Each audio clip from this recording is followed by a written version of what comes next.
नमस्कार, मी अंबादास बाबा करगुळे, सोलापूर शहर युवक काँग्रेस माजी अध्यक्ष. माननीय सुभाष सासापुरे साहेबांनी जे माझ्याबद्दल आरोप केले त्यांचा खंडन करण्यासाठी मी तुम्हाला त्यांच्याबद्दल थोडं माहिती देतो.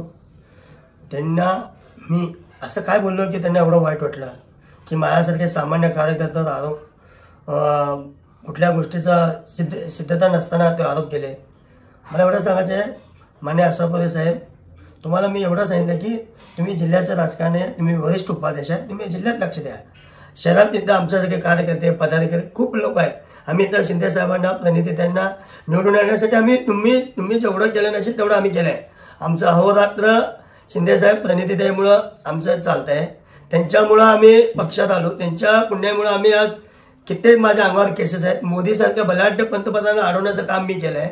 माझ्यावर आतापर्यंत राजकीय गुन्हे काँग्रेस पक्षाच्या मार्फत कित्येक गुन्हे महिन्यातनं 10-12 वेळा मला कोर्टात झालो होतो. माझ्यासारखं एवढं मोठं त्याग नाही. तुम्ही 10 पक्ष फिरून 10 नेते बदलून आज तुम्ही शिंदे साहेबांसोबत प्रणितीताईसोबत एकनिष्ठ म्हणता. कुठल्या एकनिष्ठ आहेत आपण सांगा. माननीय सासापुरे साहेबांना मला विचारायचं आहे की गेल्या 3 महिन्याखाली जो युवक काँग्रेसचा माजी पदाधिकाऱ्यांचा मेळावा झाला, त्या मेळाव्यात माजी पदाधिकारी माझे मित्र गंगाधर बिराजदार यांना मी निमंत्रण दिलं. त्यांनी दिलीप माने मालकांना विचारून त्या कार्यक्रमाला आले. माजी आमदार त्यांच्या कट्टर समर्थक गंगाधर बिराजदार आल्यामुळं पण तुम्हाला काय एवढं टेन्शन आलं? अहो, आमदार प्रणिती त्यांना आम्हाला खासदार करायचं आहे.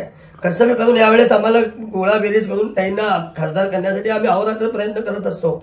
माझ्यासोबत त्या दिवशी नगरसेवक विनोददादा भोसले, सैफन शेख, मी तिघं जाऊन आम्ही दिलीप माने मालकांना भेटलो. त्यांना विचारलं, मालक तुम्ही काँग्रेसमध्ये आहात?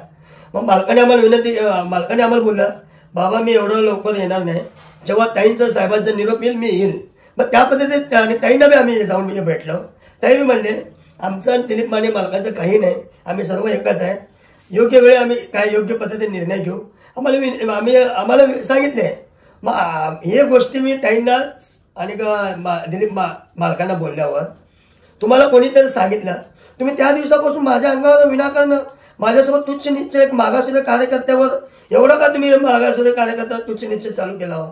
मी कुठल्या गोष्टी तुम्हाला कधी माहीत नव्हतं. मी तुम्हाला कधी आमच्या घरचा प्रॉब्लेम सांगितलो का? माझा वैयक्तिक जीवनाबद्दल काय बोलतो? माझं वैयक्तिक माझ्या पाठीमा एवढा माझा मोठा नेता आहे. मी तुमच्यासारख्यांना का मागू? तुम्ही इतर लोकांना इकडून तिकडून करणार आहे तुम्ही आणि आम्हाला सांगता राजकारण. सासापुरे साहेब, मी कोल्हापूर चाळीतलाच कार्यकर्ता आहे, गल्लीतलाच आहे. आम्ही मुंबई दिल्लीचे स्वप्न बघितलं नाही. आमचं स्वप्न काय, आमदार प्रणितीताई शिंदे खासदार होऊन दिल्लीला जायला पाहिजे. दिल्लीला गेल्यावर शहर मध्यमधून मोचे समाजाला कोणतं प्रणितीताईंच्या आशीर्वादामुळे मोचे समाजाचे कार्यकर्ता कोणतं निवडून येऊन मुंबईला जायला पाहिजे, ही आमची अपेक्षा आहे. राहिली गोष्ट तुमच्या परवाच्या इलेक्शनमध्ये निंबर्गीमध्ये तुमच्या मुलाच्या इलेक्शनमध्ये तुम्ही दिलीप माने यांची बी साथ घेतला आहे, ते विसरता कामा नाही. मग तुम्हाला त्यांची साथ घेता येते. तसल्यांच्या माझ्या आमदारांना आपल्या पक्षात आणून आमदार प्रणितीताईंच्या ताकद का वाढवत नाही? तुम्ही स्वतःची आमदारकी पाहताय? तुम्ही पहिला त्यांना आणा, मग तुमचं शिंदे साहेब प्रणितीताई विचार करतील. माझ्यासारखा कार्यकर्ता जर त्यांना मी मागणी करत असेल, मग माझ्यापेक्षा तुम्ही वरिष्ठ उपाध्यक्ष, मग तुमचं काय काम आहे? हेच काम आहे ना, सगळ्यांना जुळवाजुळव. फक्त तुम्ही आमच्यासारख्या कार्यकर्त्यांना टार्गेट करत. मी एक सामान्य कार्यकर्ता साहेब, मी तुमच्यापेक्षा मोठा नाही, पण माझ्या भागात जेव्हाही खासदार आमदारांचे इलेक्शन होतात काँग्रेस पक्षाला आम्ही भरघोस मतं देतो. सर्वात जास्त लीड आमच्या भागात असतो, याचा मला स्वार्थ अभिमान आहे.